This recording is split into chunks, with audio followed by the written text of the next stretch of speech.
Alhamdulillahirrahmanirrahim. Wassalatu wassalamu ala asrofil anbiya'i wal mursalin sayyidina Muhammadin wa ala alihi wa sahbihi ajma'in, amma ba'du. Yang sama-sama kita hormati Bapak Kasih Pendidikan Madrasah Kemenang Kabupaten Bantul, yang kami hormati Bapak Kepala Madrasah MTS 8 Bantul, yang kami hormati pengurus MGMP Bahasa Indonesia beserta jajaran dan anggotanya. Alhamdulillah hari ini luar biasa, saya bertemu teman-teman seperguruan dan seperjuruan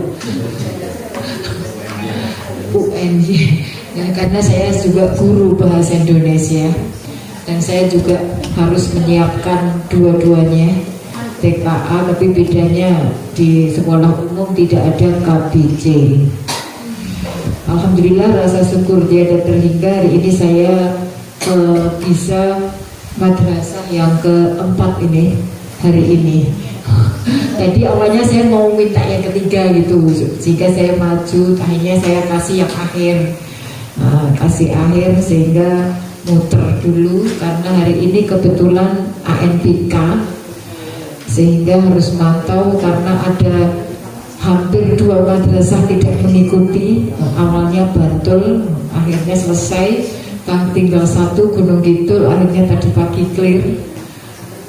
Mereka madrasah itu kadang tidak menyadari bahwa NBK itu menjadi pintu masuk akreditasi. Maka apa yang disampaikan Ibu Ketua tadi, kenapa sih bahasa Indonesia itu di garda depan? Karena ANBK, TKA, ASPD itu kuncinya berada di bahasa Indonesia.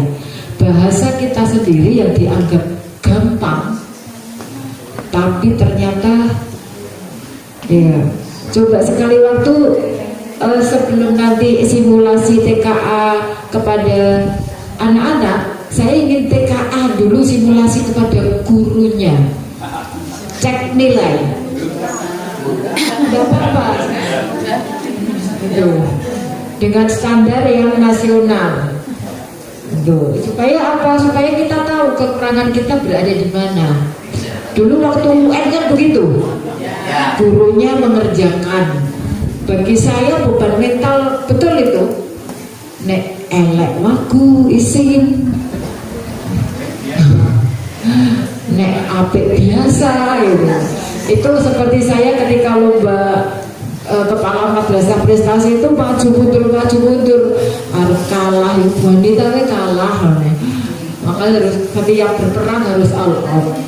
Yang ini luar biasa, dan saya bertemu dengan teman-teman semuanya. Sebelum KBC saya sudah sampaikan ke Bu Rina, saya akan nyentuh TKA dulu, termasuk bedah materinya dulu. Minimal kita sadari betul, baca bersama materi yang terus kita siapkan di TKA seperti apa. Saya yakin sudah membaca semua. Iya atau belum? Iya atau tidak? Sudah atau belum? Nah, mari kita buka bersama-sama. Karena kalau KBC seperti Pak Kasih sampaikan, sebenarnya nama madrasah ono kabeh. Hanya kita butuh teori secara sistematika seperti apa dan bagaimana kita lebih mengimplementasikan. Ada satu pertanyaan, mengapa sih perlu namanya kurikulum berbasis cinta? Karena semua sudah dilakukan tapi tidak dikampanyekan, sehingga yang melakukan hanya sedikit. Baik, ini saya sampaikan awal dulu, nanti kita baru bedah materinya. Kalau tadi Pak Kasih menyampaikan 24 juta per tahun, 70 juta itu ternyata keseluruhan Pak. Di kurikulum kesiswaan hanya 10 juta. 10 juta untuk melayani. Jadi lebih banyak untuk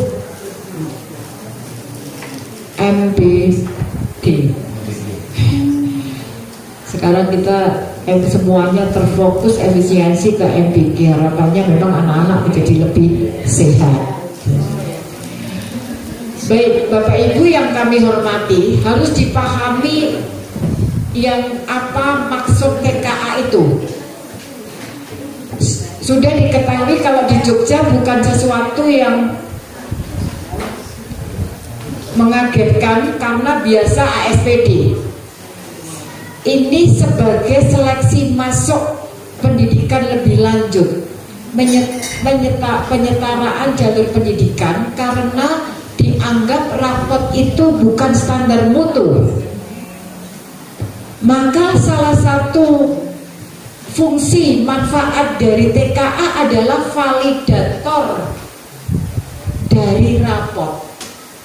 Jadi kalau Bapak Ibu menilai rapotnya 90 lebih, nanti akan dilihat TKA-nya sesuai atau tidak. Ini merupakan tantangan bagi kita. Itu betul-betul dihormati Bapak Ibu. Kebetulan tokoh yang itu adalah Pak Kiai siapa yang cucunya Kiai Haji Ahmad Dahlan. Salah satunya adalah mewajibkan seluruh rumah makan itu menuliskan kalau tidak halal tidak halal, kalau halal halal. Jadi kita itu lebih gampang mencarinya. NDW kan malah abu-abu. Kalau di sana jelas semua makanan yang tidak halal tidak halal. Yang halal, mbok di ruang warung makan kecil-kecil itu ada tulisannya halal, ini non halal. Saya mencoba bertanya, mau beli roti biasa saja di sana, saya mau beli langsung mereka bilang jangan, kamu muslim, ini tidak halal. Gitu. Nah, kemudian pendidikan mereka sangat menghormati. Jadi di sana itu menghormati. Ketika kamu muslim, ya dalam pendidikan. Nah, ketika kami di Turki atau di Malaysia, di Turki itu Bapak Ibu, itu semua menggunakan tes nasional begini, tapi bukan menentukan kelulusan, tetapi kemudian ketika TKA dia sudah menuliskan ingin melanjutkan kemana, atau kemudian dia sudah disalurkan menurut area rumah terdekat kalau kita zonasi. Jadi di sana SMP SMA itu standarnya sama untuk negeri. Mengapa dari Yunatan? Maka di Jepang kan seperti itu. Hanya di Indonesia wiki durung rata. Kalau di Jepang, di Turki itu rata. Jadi ketika anak ini nilainya berapa, dia diterima untuk menentukan di negeri tok saja, nggak usah daftar, dia sudah pengumuman kelulusan dan diterima di sekolah negeri mana. Saya kebetulan mengunjungi kalau di sana madrasahnya Turki, itu luar biasa. Dan seperti saya dan Pak Musadar sampaikan masalah anggaran, mengapa di sana itu murah? Karena semua penghormatan untuk guru dan biaya pendidikan itu sangat prioritas. Sehingga kalau di negeri, di Malaysia sama pembiayaannya. Bahkan saya sampaikan di Turki yang Islam itu, kalau masuk kedokteran kan biaya tertinggi ya. Di sana itu SPP-nya waktu saya kesana 2020 itu hanya 6 juta per semester Pak. Itu tidak beasiswa. 6 juta per semester tanpa uang pangkal. Pokoknya 6 juta sampai selesai, sampai jadi dokter, sampai dia ambil spesialis.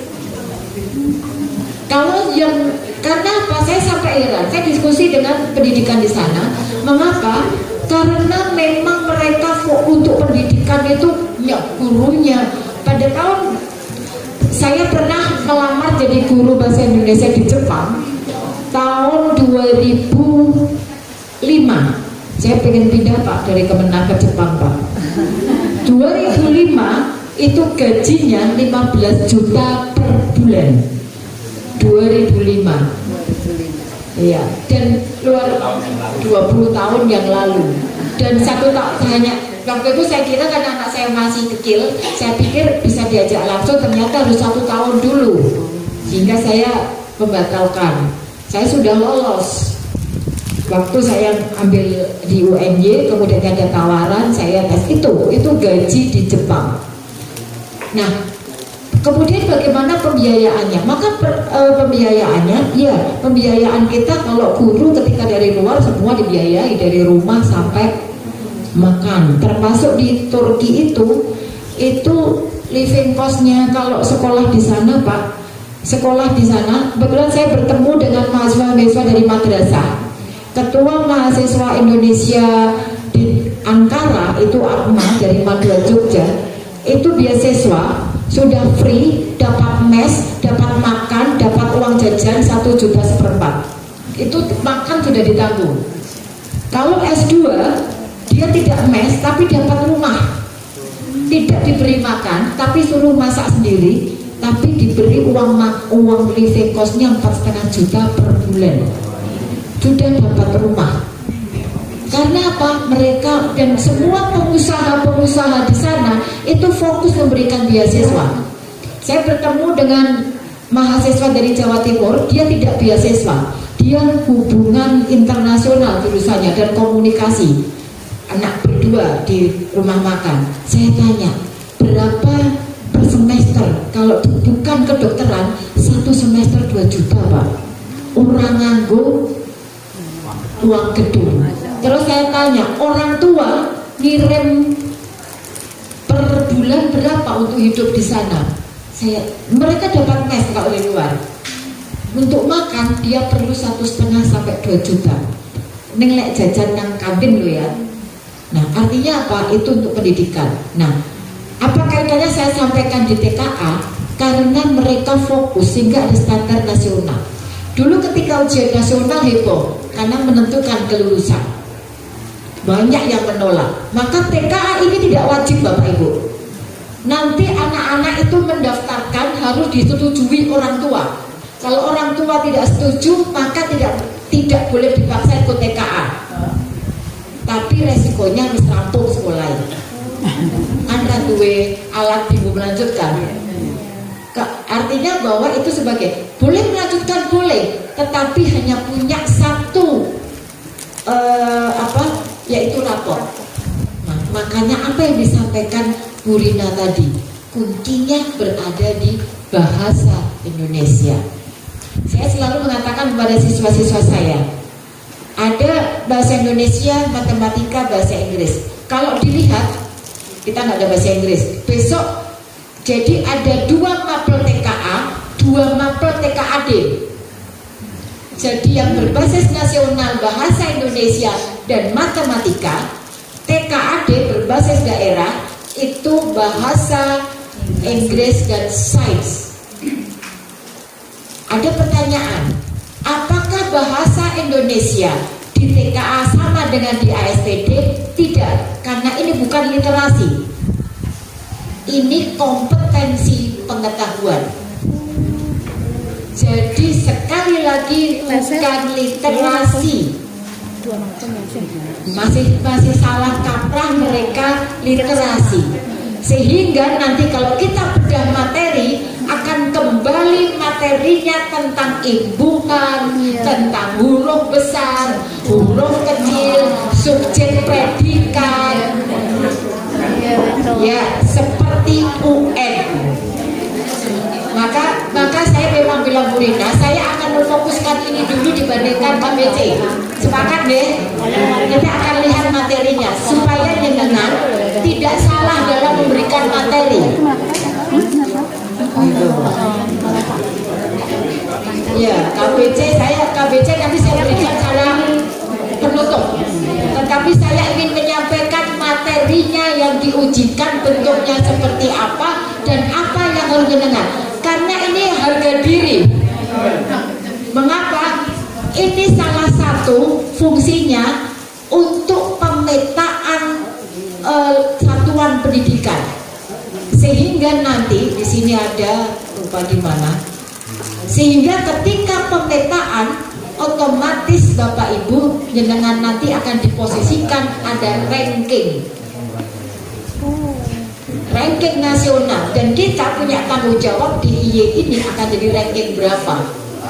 Dan madrasah dan kalau udah terbiasa SPD, tapi ini nanti akan dipampangkan secara diumumkan secara nasional. Jadi Bapak Ibu mari kita fokus supaya kita ini saya kira karena tidak semua. Ketika kemarin saya memberikan di MGMP bahasa Indonesia provinsi, ketika saya sampaikan baru wow dan saya Pak Musadar kita terbiasa materinya di setting ternyata bisa menit sudah ditelaah. Meskipun kita selalu literasi Wong arep mangkat ya cetakon. Terus dene nang ndi? Undangannya ya kelewat. Ini, nah, tidak menggantikan. Ini Bapak Ibu yang perlu dipahami saya enggak. Jadi untuk SMP dan MTS ini bahasa Indonesia. Soal itu ada 2. Oh.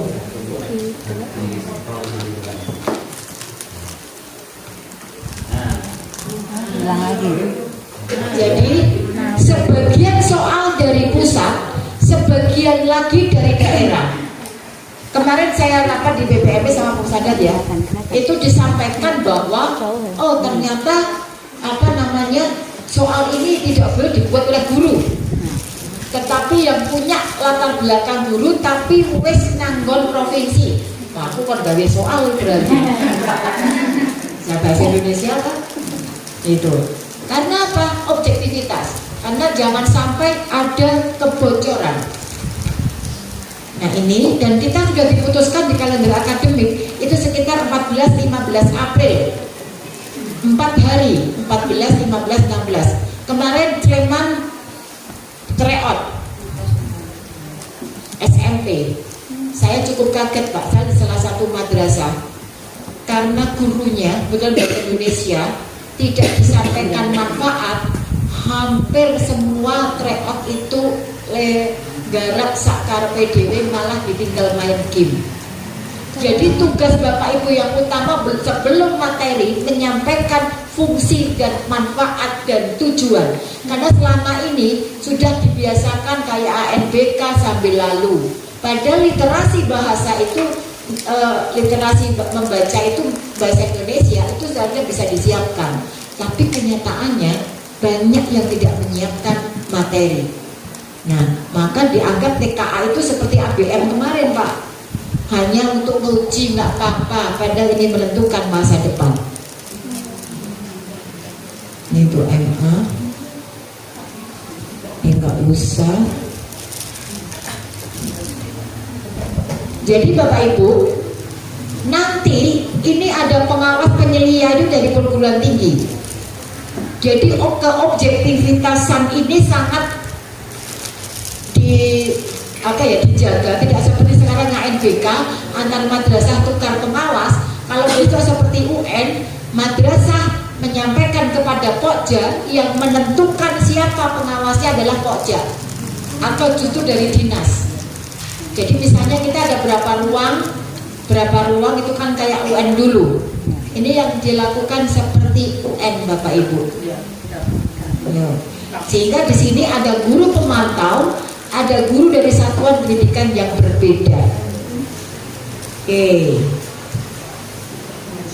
Ini sebenarnya provinsi menunjuk guru dan reviewer, tapi akhirnya kemarin tidak guru, tetap kemudian dinas keberatan karena udah lama banyak yang berlatar belakang guru yang suara nggak soal, sehingga perlu persoalan. Nah, maka tetapi untuk menjaga ini kemarin semua penulis karantina, tidak boleh bawa HP, tidak boleh bawa laptop, semua soal tulis tangan. Itu. Jika kemudian laptop pun itu akan dari sana pada tidak bawa HP selama di karantina sehingga tidak ada komunikasi dengan luar. Dan ketika selesai dihapuslah semuanya file itu kecuali dari tim. Sebegitu akan menjaga TKA Bapak Ibu. Supaya apa? Supaya betul-betul bahwa ini akan menentukan. Protes dari banyak masyarakat ketika menggunakan rapot di luar DIY, kalau dulu ada SPD ya, itu keobjektivitas tentang rapot. Nah, karena 8-nya nilai 9-nya MTS atau mungkin berbeda dengan 9-nya MTS 8 misalnya. Karena kita kan kontekstual, serba salah ya.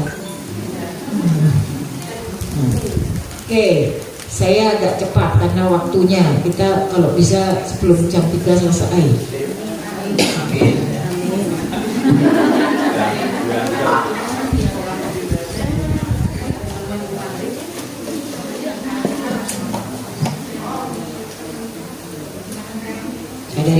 aja dan terlanjur juga bisa. Ini nggak usah.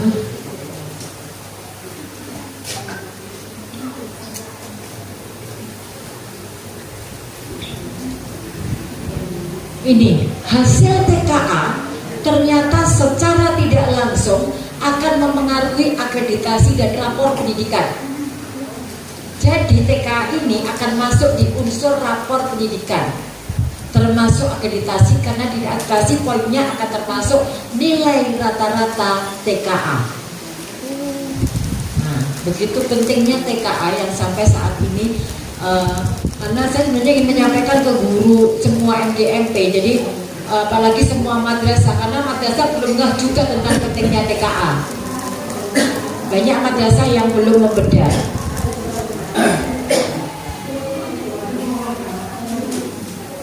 Nah, tadi disampaikan mengapa ada daerah supaya konteks lokal. Apa yang terjadi supaya tidak terjadi seperti UN dulu. Ketika UN, soal yang dibuat TGI-nya dikerjakan oleh Papua, sehingga di sana nilainya hancur. Sebenarnya sudah ada waktu UN, dulu saya juga mengikuti dengan Puskur nulis soal UN. Itu apa namanya, sudah ada ini A, B, C, head, tinggi, sedang, rendah. Nah, kita itu jadi selalu dapat nih soal yang dianggap tinggi. Nah, ini yang terjadi dengan besok. Kalau kita idealis, daerah idealis dengan soal yang heights, soal yang tinggi kesulitannya, sedangkan provinsi lain dengan rendah, maka ranking kita akan berada di bawah. Maka kita akan mengambil yang sedang. Nih, tetapi tolong dibiasakan menggunakan soal yang tinggi. Saya tidak menyepelekan. Saya di SMA saja, saya kemarin nyempling guru untuk mengirimkan soal ke saya, rata-rata soalnya masih low. Saya belum pernah yang STS. Saya beberapa guru saya minta ngirim soal ke saya, ujian sekolah. Tapi ternyata, karena apa Bapak Ibu? Nanti Bapak Ibu lihat di kerangka soal bahasa Indonesia, wacananya itu 200 sampai 300 kata. Satu kalimat itu 8 sampai 12 kata misalnya. Nah, bisa bayangkan kalau satu kalimat itu 10, kalau itu 300, berarti berapa paragraf? Nah, itu wacananya untuk TKA. Katanya tidak literasi. Itu wacana seperti itu, tapi pertanyaannya adalah tentang analisis huruf besar, perbaiki huruf besarnya, apa yang kalimat rumpang, ada kalimat titik-titik kemudian dikosongkan, apa yang kalau di literasi kan tidak ada seperti itu. Ini ada kalimat rumpang, ada kalimat kosong, kalimat yang tepat untuk melengkapi titik-titik di atas adalah itu. Nanti ada Bapak Ibu, ada contoh, ini sampai contoh soal ada. Sebenarnya udah di share, tapi ya kadang lali moco. Nah ini.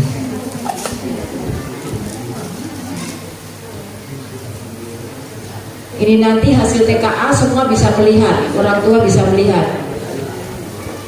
Tidak dicantumkan di ijazah, tapi TKA seperti bentuknya seperti dulu UN, namanya SKHTKA. Surat keterangan hasil tes kemampuan akademik, persis UN. Mapelnya apa, nilainya berapa. Jadi semua nilai itu persis keluarnya seperti itu. Ini sertifikat, jadi keluarnya sertifikat.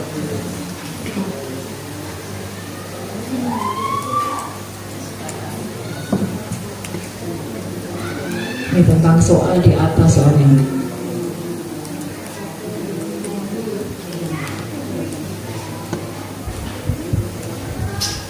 Jika menolak, karena ANBK saja ada yang menolak kemarin, maka dirugikan, tidak bisa kesempatan untuk memanfaatkan di berbagai kepentingan. Oke. Ini jadwalnya tidak tumpang tindih, maka akan ada TKA dulu baru ujian sekolah. Kalau kemarin ASPD ujian sekolah selalu berdempet-dempetan, ini akan jauhnya. Maka diupayakan awal April, ujian sekolahnya, ujian madrasahnya Mei atau akhir April. Harapannya begitu.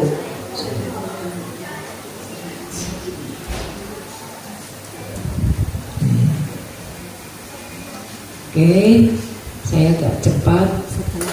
Oke, saya menuju ke rangka soal.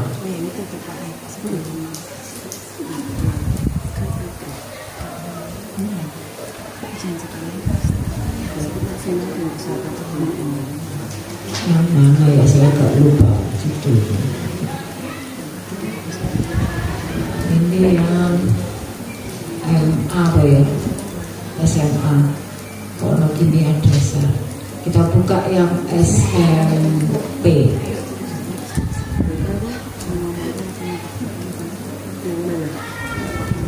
Oh, bukan dulu SMA. Agak lupa saya.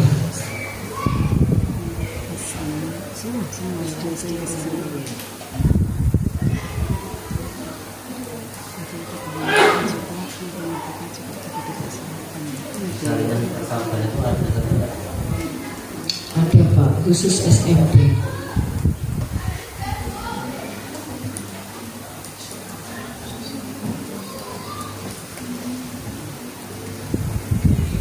Nah ini SMP. Oke, ini SD. Oke, kita akan bedah satu persatu sebelum KBC. Supaya selainnya membaca. Nanti bentuk soalnya dari atas ya sebenarnya. Harus dibawa, sebenarnya harus dibaca dari atas dulu baru kerangkanya ini. Tapi udah terlanjur ke bawah. Ya, oke. Udah terlanjur ke bawah. Di atasnya ada nanti. Termasuk di umumnya, sebenarnya ada di umum.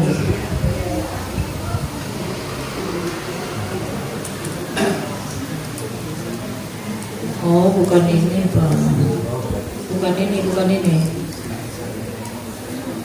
Ini kan latihan soalnya Pak.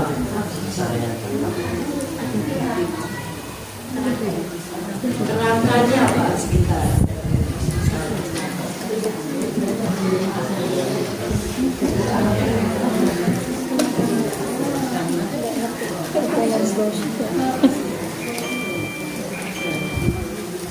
Research aja pernah.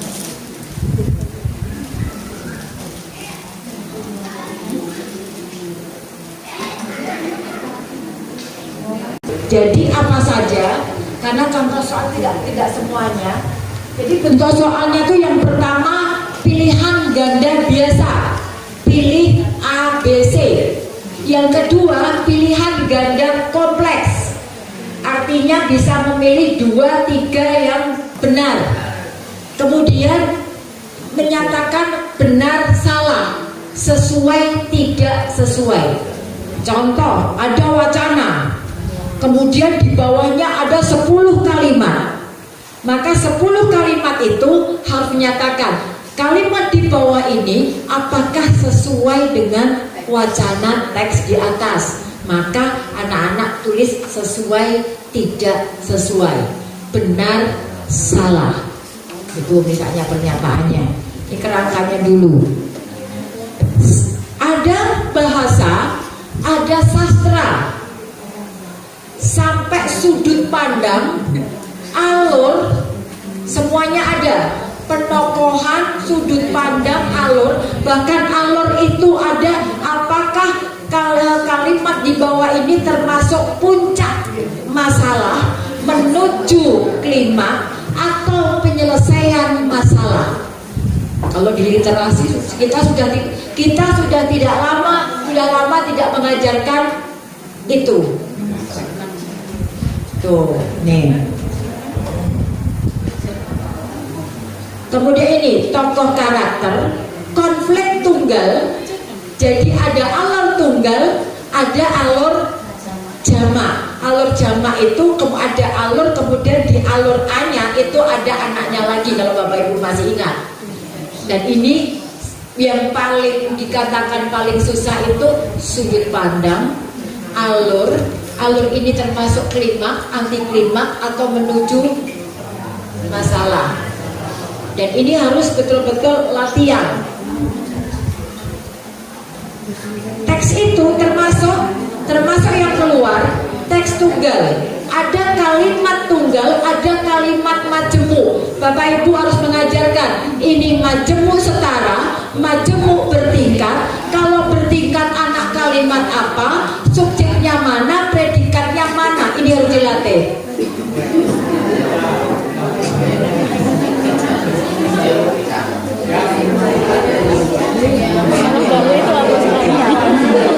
Ini kan tak diskusi tersadar. Aku kemarin itu Teks yang ini sudah lama tidak kita sentuh. struktur gramatikal Pertanyaannya, kemarin bahasanya kan ada itu. ada protes. Saya ngisi MGMP Bahasa Indonesia MA. Bu, mengapa tidak dimasukkan pada waktu CP?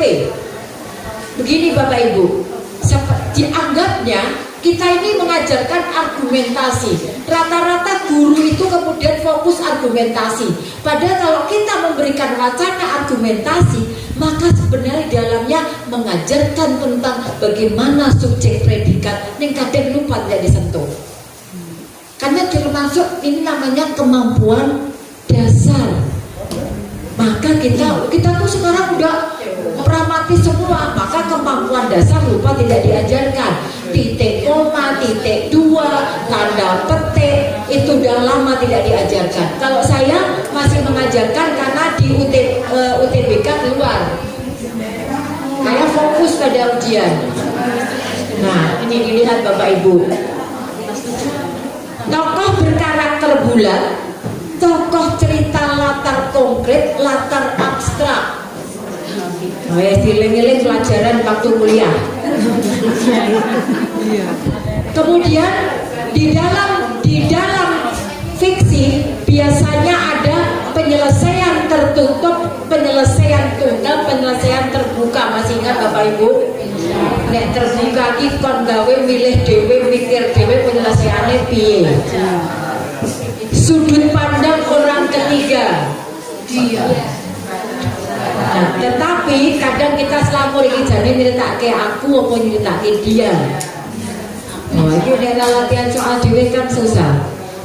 Nah, ini Bapak Ibu, TKA ini ada kosakata, ada kalimat, ada wacana.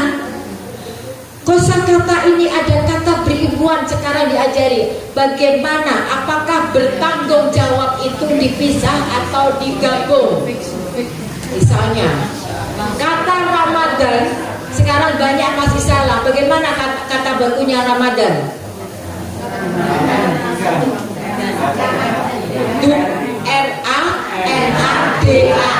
Tapi mereka kadang kita masih salah Ramadan. Zuhur apa? Zuhur apa luhur? Buka saja. Ada bahasa Indonesia nggak kenal DZ Pak. Tuh, adanya lu, coba lihat. Luhur. Kita di bahasa Indonesia nggak ada DZ. Harisma, karisma atau harisma? Baca. Nah, ini kembali lagi seperti UN dulu. Karena tidak ada DZ, kita nggak kenal DZ. Kita nggak kenal DZ. Nah, ini besok ditanyakan karena di sini ada kosakata asing serapan dan kosakata asli. Ada kata berimbuhan, abstrak, makna denotatif.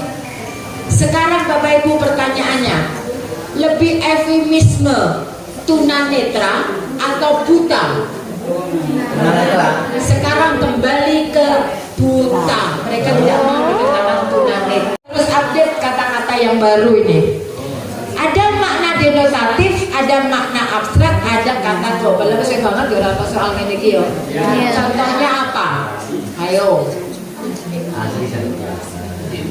Ya, contoh soal. bunga desa, bunga, nah, bunga yang sesungguhnya. Sesuai banget ini tidak. Nah, karakteristik kalimat, oh ini kalau SMP di bawahnya, kalau SMA 8. Jumlah kata per kalimat 5 sampai 9. Kalimat berbagai pola, saya katakan tadi. Pola kalimat tunggal, kalimat majemuk setara, majemuk bertingkat, anak kalimat pengganti subjek, anak kalimat pengganti objek.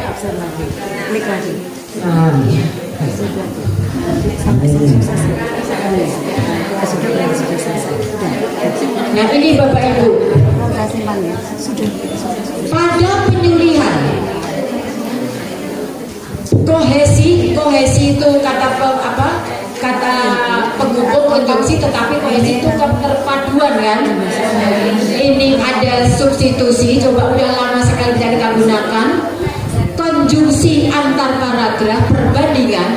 Kata perbandingan menggunakan kata apa? Daripada. Kemudian lebih dari, seperti, bagaikan, penekanan atau kalau penekanan apa? Bahkan. Lali ini. Penggunaan tanda baca, panjang teks, wacana kecuali puisi itu wacananya kalau ini lebih rendah dibandingkan SMA 200 sampai 250 kata. Padahal satu kalimat maksimal 9 kata. Berarti berapa kalimat? Kalau 10 kalimat 90. Ya kan? Kalau 200 berarti kan sekitar 20 sampai 25, 27 kalimat. Padahal satu paragraf itu rata-rata berapa kalimat? 3 sampai 5 kalimat. Kalau itu sampai berarti rata-rata 2-3 paragraf. Ya, bisa dibayangkan itu Bapak Ibu. Kompetensi yang diukur, informasi tersurat, kalau di MA ada tersirat. Tetapi untuk SMP, MTS hanya informasi tersurat. Berarti apa? Tekstual. Jadi benar-benar kalau mencari jawaban yang tertulis. Ini lebih rendah. Kalau MA sudah tersirat. Menyusun ulang, mengelompokkan, membuat ikhtisar, menyajikan kalimat yang tersurat. Apa contohnya? Ada kalimat acak, susunlah menurut. Misalnya menjadi kalimat yang baik, maka menyusun kembali. Kemudian mengelompokkan. Yang agak rumit kadang, apa bedanya ikhtisar dan mencari kalimat utama? Apa bedanya? Kalau kalimat utama itu dijelaskan dalam kalimat yang lainnya, kalau ikhtisar carilah kata-kata pokok dalam dalam setiap kalimat, kemudian jadikan satu. Karena kalau Bapak Ibu pernah menyusun UN, maka diajari oleh Guskur. Itu. Ternyata ada Pak, mengidentifikasi informasi tersirat, tapi mengidentifikasi ada ternyata. Nah ini menilai gagasan, fakta dan opini. Misalnya Bapak Kasih Pendidikan Madrasah pada tanggal 26 Maret menyatakan bahwa anak-anak di Bantul banyak yang masih nilainya rendah. Fakta atau opini? Fakta atau opini?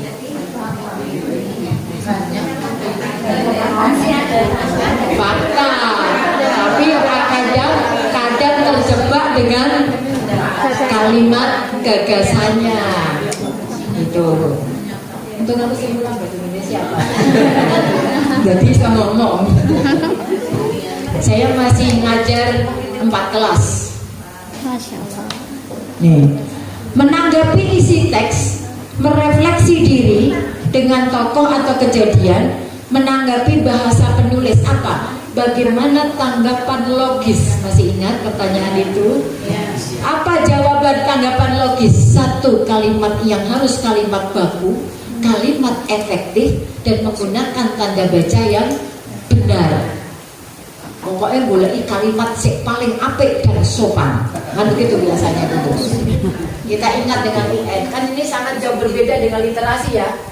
Jadi karena apa? Karena yang diuji bukan literasi tetapi kompetensi kognitif. Sampai nanti Bapak Ibu mengajari lagi EYT Bapak Ibu. EYT. Kalau saya ada papan tulis saya tes itu dan ini.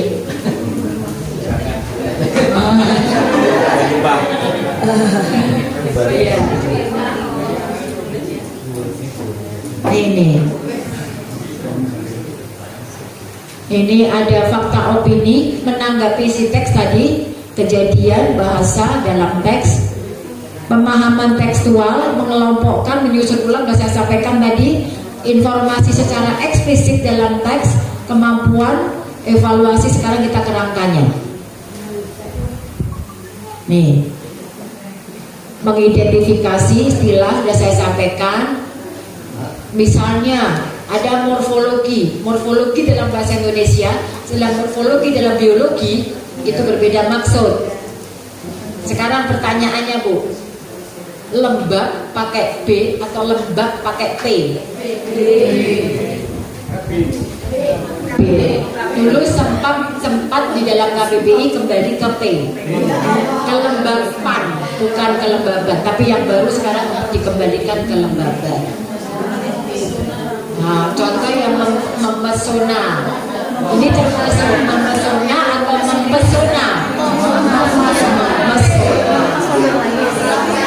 Karena P itu luluh. Tetapi jika sekarang pertanyaannya, memersatukan atau mempersatukan? Mengapa mempersatukan tidak luluh?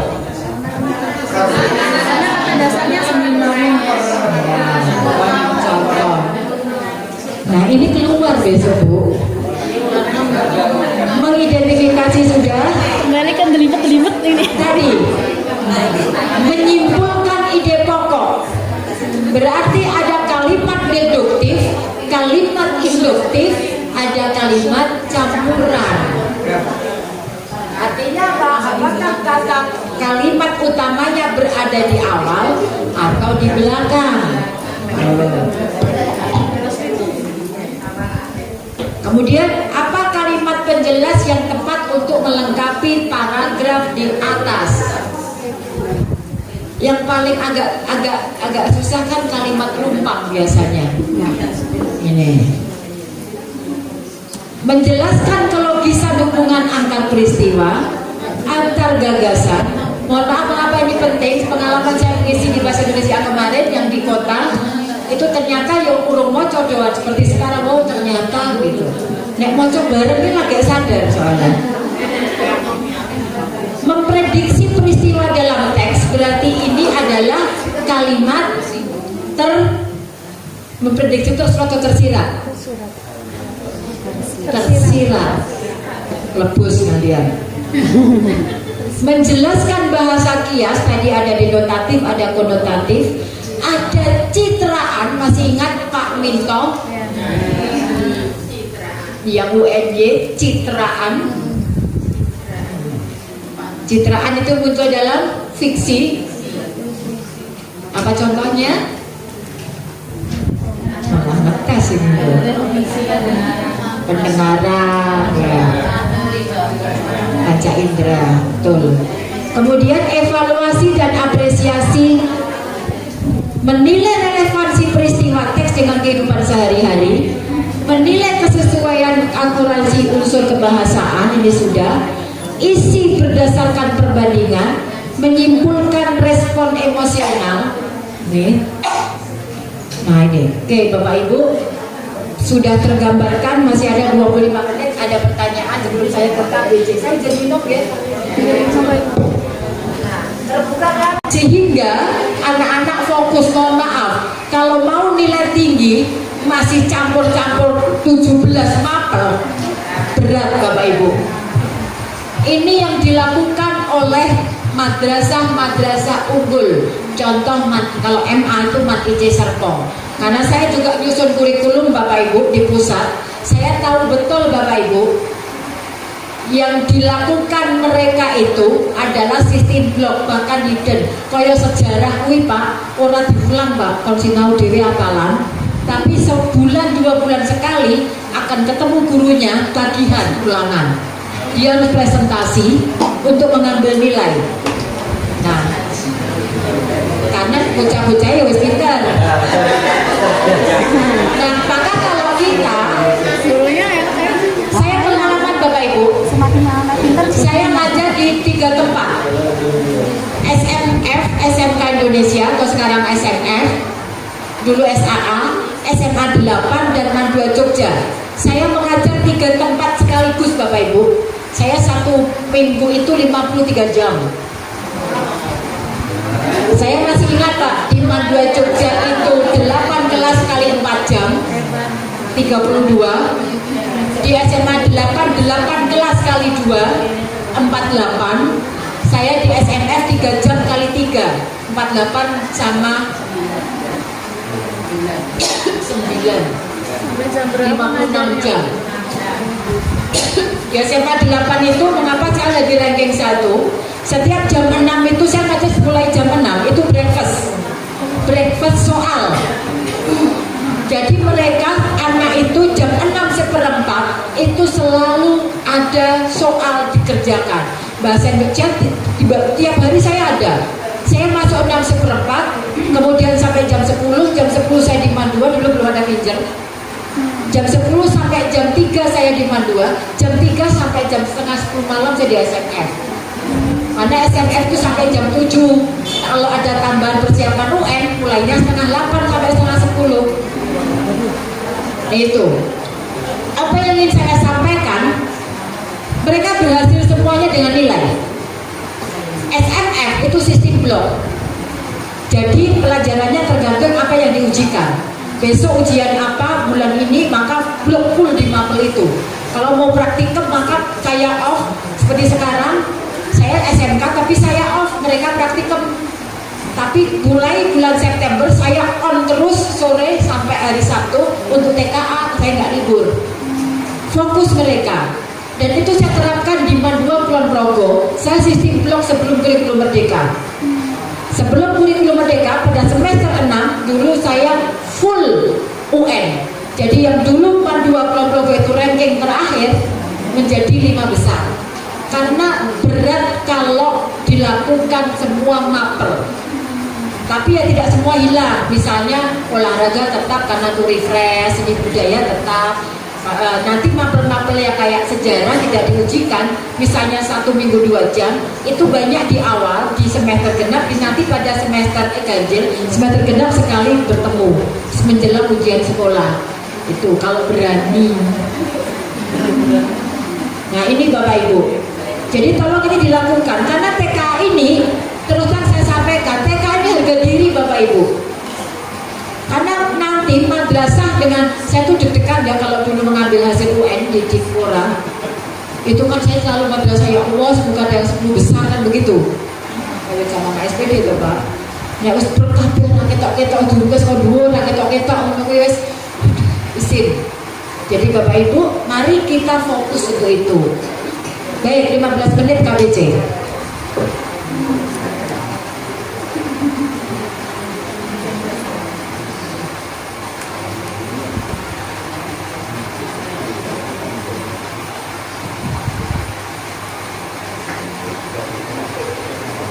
Itu suara apa ya?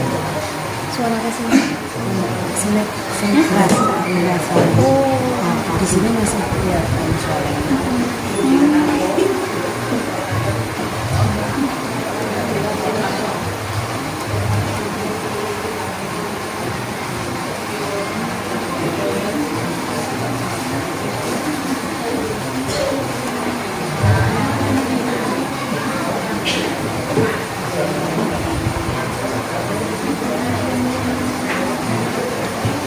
ada banyak permasalahan yang sering disampaikan Bapak Ibu.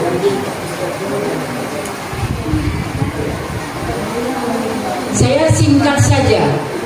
Mengapa kurikulum berbasis cinta ini penting Bapak Ibu? Mengapa kurikulum berbasis cinta ini penting?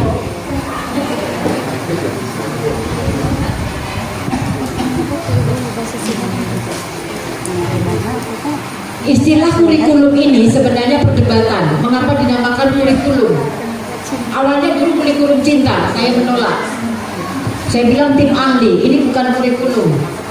Tetapi kemudian kurikulum berbasis cinta, jadi bukan menggantikan kurikulum, tetapi didesain selayaknya kurikulum atau dinamakan kurikulum dalam kurikulum. Karena ada penilaian yang dilakukan pertama kali yang sampai sekarang belum oleh madrasah masih, yaitu membentuk tim yang nanti tim itu juga diakui seperti proyek.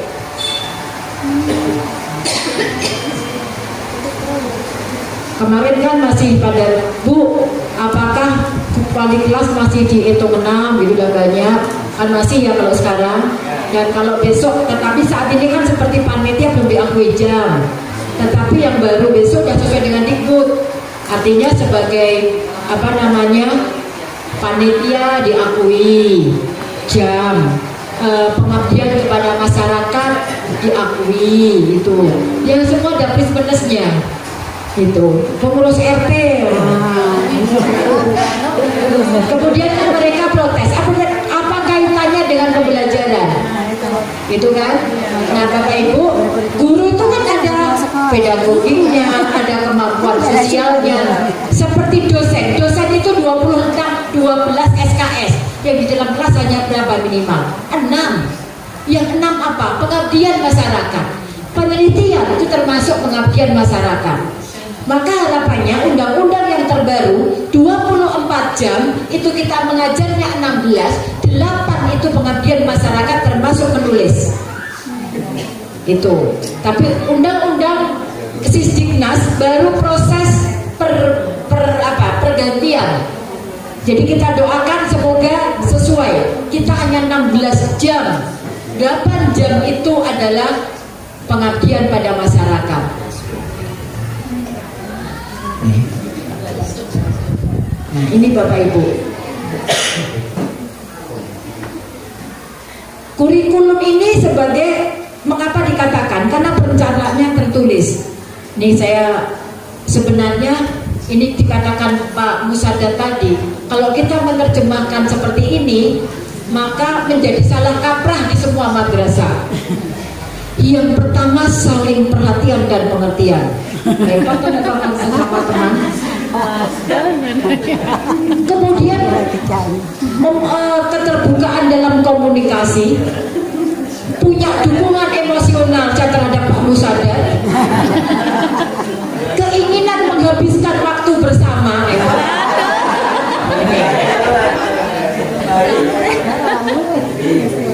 Tapi ada rasa hormat,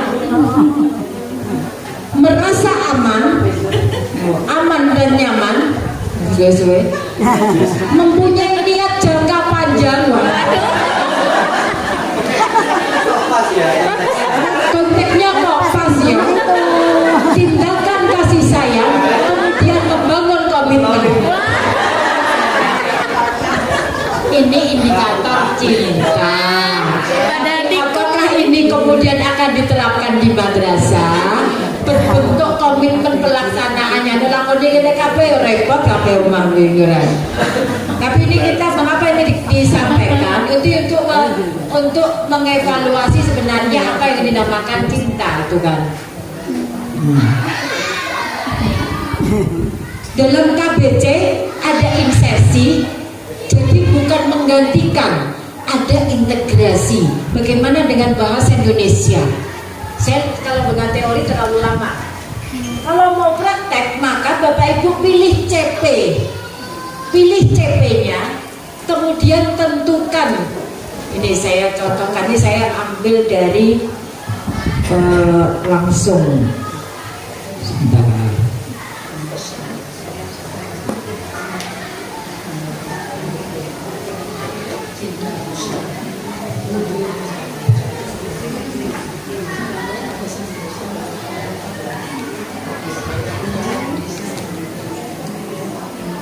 ini.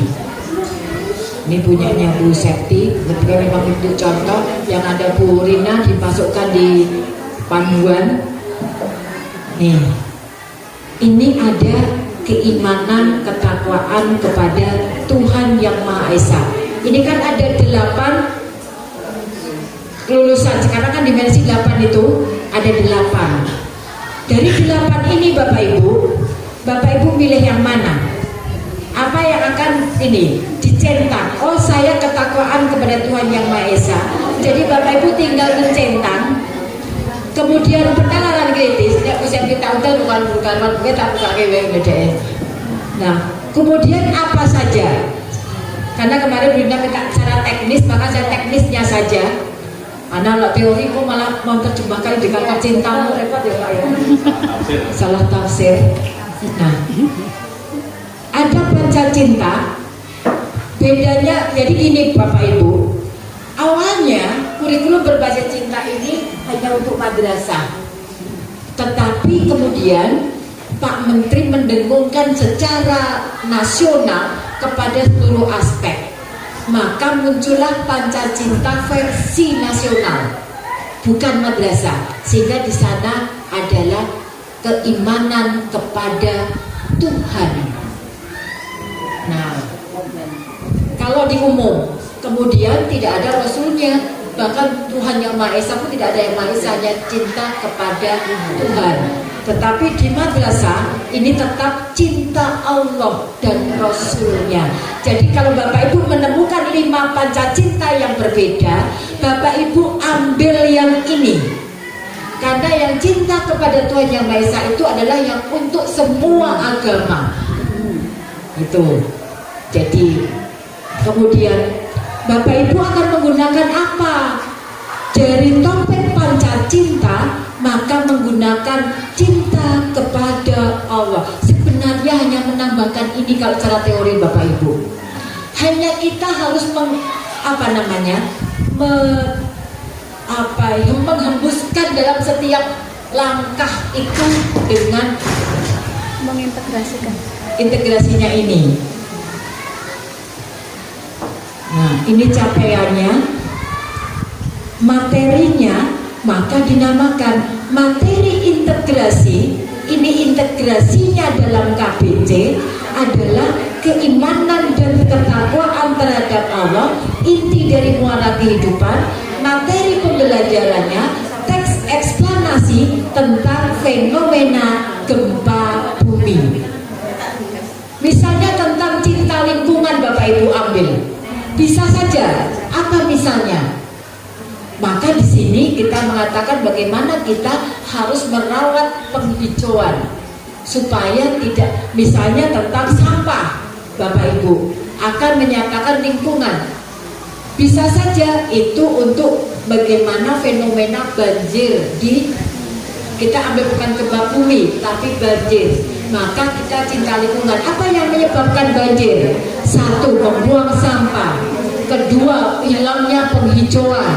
Penggunaan lahan hijau menjadi lahan perumahan, lahan beton. Ya, lahan hijau menjadi lahan beton. Jadi pada prinsipnya penulisannya supaya Bapak Ibu copy paste-nya enak, maka 8 dan 5 DPL dan 5 panca cinta ini ditulis semuanya. Sehingga ketika ngopi Bapak Ibu tinggal centang apa yang digunakan. P5RA itu juga nanti akan mengangkat ini topik ini semuanya. Hanya bedanya kalau proyeknya nanti yang terbaru ini kolaborasi semua antar mapel. Bedanya proyek yang terbaru besok yang tertuang di dalam struktur itu hanya 3 mapel. Salah satunya bahasa Indonesia. Ini meneh. Jadi kami dan besok 1 tahun, kalau dulu P5RA nya itu 216 kan, besok hanya 108. Jadi 1 tahun itu hanya bisa 1 proyek itu, supaya bisa 3 ya. Tetapi jamnya diakui Jadi Bapak Ibu jangan khawatir tentang jam. Jamnya tidak, jumlah jam tidak berubah. Bapak Ibu jamnya apalagi bahasa Indonesia itu akan lebih aman. Karena yang digunakan dalam struktur itu bahasa Indonesia, tapi tidak semua kelas ya. Nah ini kerangka pembelajaran, ini kolaborasi Bapak Ibu. Literasi, orientasi, kolaborasi, dan refleksi. Praktek pedagogiknya, kemitraannya, Bapak Ibu, ini contoh kolaborasi. Karena kemarin kita ada yang mapel itu kan boleh sendiri dalam KBC ataupun dalam DMR, boleh kolaborasi. Bapak Ibu mendekatkan dengan mapel yang CP-nya itu berdekatan. Mengapa? Supaya anak-anak nek ulangan ora akeh banget. Apa yang kami lakukan, saya kalau guru itu dengan guru olahraga, guru bahasa Indonesia, guru IPA, dan guru mengapa misalnya, oh Bapak Ibu misalnya tentang manasik haji. Manasik haji, guru bahasa Indonesianya apa perannya di situ? Menyusun laporan. Guru agamanya, fikihnya, ibadahnya. Guru olahraga haji itu adalah ibadah fisik. Apa yang dilakukan? Penilaiannya manasik haji satu, tetapi semua guru bisa melakukan penilaian sehingga anak-anak tidak yang terus menerus. Buatlah laporan manasik ini dengan bahasa Indonesia, dengan argumentasi, eksposisi, supaya menceritakan manasik di mana. Dia bercerita. Olahraga apa yang dilakukan? Jalan kaki. Coba hitung berapa langkah. Maka guru olahraga itu menyiapkan. Karena betul, kemarin saya dengan Pak Musadat bareng-bareng ya, saya merasakan betul fisik 30, paling jauh saya jalannya 30 kilo. Saya hitung karena saya menggunakan apa namanya jam ini kan. Saya jadi hitung saya betul berapa kilo hari itu saya jalan gitu kan. Ternyata saya hitung betul-betul 30 kilo karena antar sektor. Jadi kalau umroh wajib kemudian keliling antar sektor, saya hitung ya Allah 30 kilo ternyata. Jadi memang fisik. Saya guyonan Pak kemarin. Ternyata tidak hanya fisik. Jadi dikatakan mampu. Istiqomah itu tidak hanya mampu uang, mampu fisik, tapi terutama mampu sabar dan ikhlas gitu. Mau nolif sama ayo rebutan tenan. Mempermasalahkan ibu, itu bu, itu tuh insersi atau integrasi, dua-duanya. Ini insersinya ada ditambahkan, tapi proses pembelajarannya adalah integrasi karena itu tidak sendiri, gitu ya. Nah ini, oke, model pembelajarannya ini biasa, Bapak Ibu sudah hafal. Kolaborasi guru IPA tentang bencana. Kalau tidak kolaborasi, Bapak Ibu bisa menyampaikan secara umum. Misalnya tadi kita tentang puisi, tentang argumentasi, wacana itu. Bapak Ibu mengajarkan tentang sampah, maka itu cinta lingkungan. Tapi DPL-nya apa Bapak Ibu? Kalau tentang kita mengajar puisi tentang, maka di sini apa Bapak Ibu? Kesehatan bisa. Kemudian apa? Keimanan. Apalagi Bapak Ibu? Puisi apa? Penalaran kritis. Misalnya ambil 3 itu saja. Kita bisa saja kewargaan, kewajiban kita sebagai warga negara. Nah, kemudian ini menggunakan apa misalnya? Cinta lingkungan, satu saja, karena kita itu misalnya. Maka Bapak Ibu, misalnya ini sendiri, menyusun puisi, argumentasi atau puisi, maka itu bukan materi, tetapi di situ diintegrasikan apa tema dari puisi atau paragraf atau wacana argumentasi. Temanya tentang bukan misalnya supaya tidak banjir itu namanya apa? Mitigasi bencana banjir. Tentang apa? Bisa tentang sampah, bisa tentang penghijauan, membuat wacana. Sebenarnya itu Bapak Ibu. Tapi unsur DPL-nya masuk, unsur KBC-nya masuk. Itu. Kemudian metodenya bisa diskusi. Kalau petugasan bisa penyusunan penugasan. Kemudian kemitraan, kalau kemitraan ini kan bisa kolaborasi. Jika tidak kolaborasi, Bapak kemitraannya dengan siapa? Wali kelas bisa, misalnya. Kalau sendiri-sendiri ya tidak. Ini diskusi kelompok, antar kelompok, mungkin antar kelas. Lingkungan pembelajarannya fisik kelas, virtualnya Bapak Ibu menggunakan audio, misalnya bencana, misalnya Bapak Ibu memperlihatkan banjir di suatu tempat seperti yang pernah dibuat oleh Bu Rina ya. Kemudian memanfaatkan digital, bisa sekarang banyak. Kegiatan awal ini normatif, Bapak Ibu sudah paham semua. Yang kegiatan inti juga normatif, hanya di dalamnya ada insersi dan integrasi, gitu kan. Sudah jam 3, kita langsung pada evaluasi.